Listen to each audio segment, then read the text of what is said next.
Hi and good morning. It is Jane today here from the AAC Language Lab, and we are going to talk today about a new lesson plan. So this is one that we just recently created and posted to help our kids kind of understand what is going on in this world. So a lot of our students may be wondering, why can't I go to school?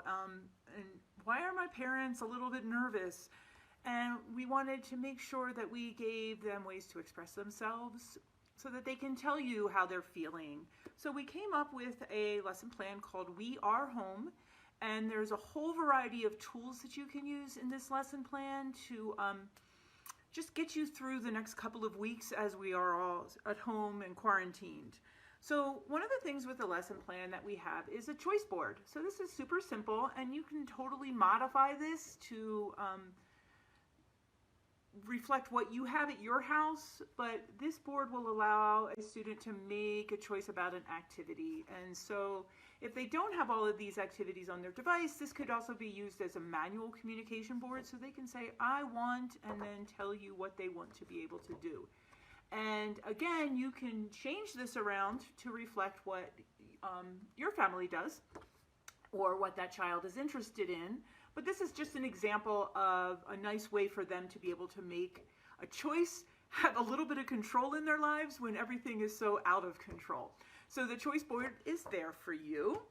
Also, thank you to Lori Binko from Lesson Picks. She created this absolutely wonderful visual about social distancing. So it's just a really cute little poster that kind of shows you examples of what social distancing looks like. So it might be one car apart, or an alligator apart, or you would be one table apart. And so there's just these cute little illustrations showing a child how far away they need to be if they're social distancing. So if they are going outside, this gives them that kind of like that idea of how far apart they need to be from friends and family. All right, so that is included with the lesson plan. And then I wrote a little book called We Are Home, and it talks about a variety of different things about, like, why are we home from school? Why can't I go outside? Why can't I see my friends? Why can't I see my grandma? And some of the things that these students are dealing with. And so, you know, here's a couple pages from the book. This one says, we can sing or play or cook. We can even read a book. And then this one is, our teacher has lessons that we need, we can learn, we can read. And so it's trying to be like, put a positive spin on it, like, okay, we're home, but there's lots of cool things that we can do. And so there's going to be like a mention about washing your hands and not touching your face and all the things that we're asking our kids to do and not do. But we're trying to kind of keep it in a way that they're going to understand and that they can relate to. So the storybook is there for you to use, all right? And then we have included an interactive writing template.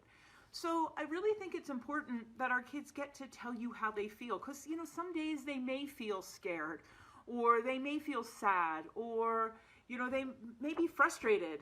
And so this is just a real open-ended, nice little writing template that you can utilize, that they can talk about their feelings. Now, this lesson plan is in stage 1, and stage 1 is for kids that are using single words, but you can use this and modify this lesson plan with kids at whatever level that they are at. So maybe one that is just learning to use their device might just say one thing that makes them sad or one thing that makes them happy. And then other students may get a little bit more into detail. And again, you can utilize this in a gazillion different ways. And so if you watched my Facebook Live yesterday, we talked about the feeling cards, and sometimes we might want to talk about how people make us feel, or how different places make us feel. Like when we go to the movies, how do we feel? We might be excited, or we might be happy. But when we go to the dentist, we may be scared, or we may be sad.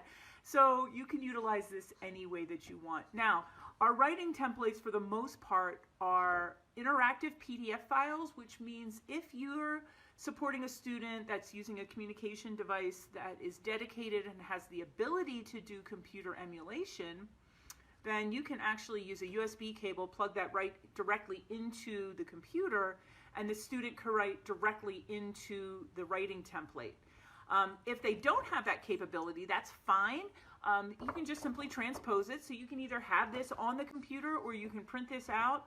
And use it with the whole entire family. Use it with all the siblings, and they can all talk about how they're feeling. All right, so that is another tool in your toolbox that you can use to get kids to be able to talk about things. All right, we have some really, really fun activities. So we have some scavenger hunts that we have created because some of our kids need to get up and they need to move around, right? They're in the house.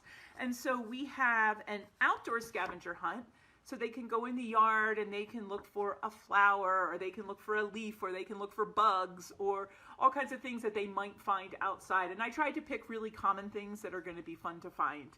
And then make sure that they practice using their vocabulary. Okay, I'm going to do a couple shout outs here. Yes, hello, Deb. Good to see you. And Brenda's here, and Hillary's here, and Sari is here, and who else is over here? And Diana. Thank you guys for coming and watching. This is cool.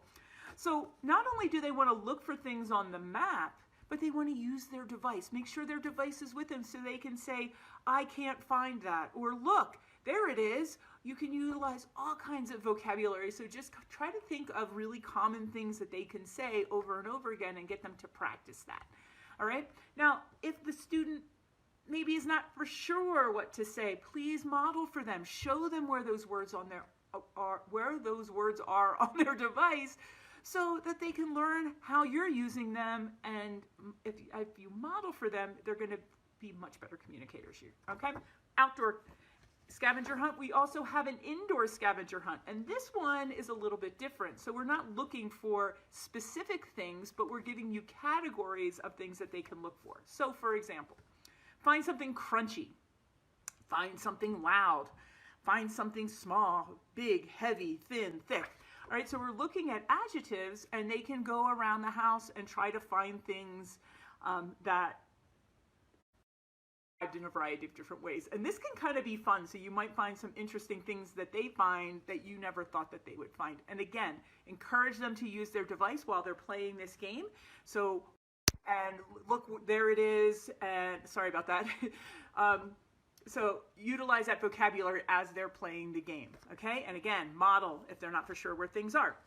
Then we have a scavenger hunt for core vocabulary. And again, you can utilize this many different ways. So you can play this for the words that I put here as an example, or depending on what that student is working on and what the teacher and their speech therapist is telling them that they need to be working on, you can change this around any way you want. So just put sticky notes over top and have them find different words, like make it super simple. So maybe one kid might be working on plurals. Maybe one kid is working on past tense verbs. Somebody else might be working on describing words. So you can change this around any way you want. These games are meant, we call it repetition with variety. So you can play it a variety of different ways. So you have the basic game and you can change it any way you want. All right.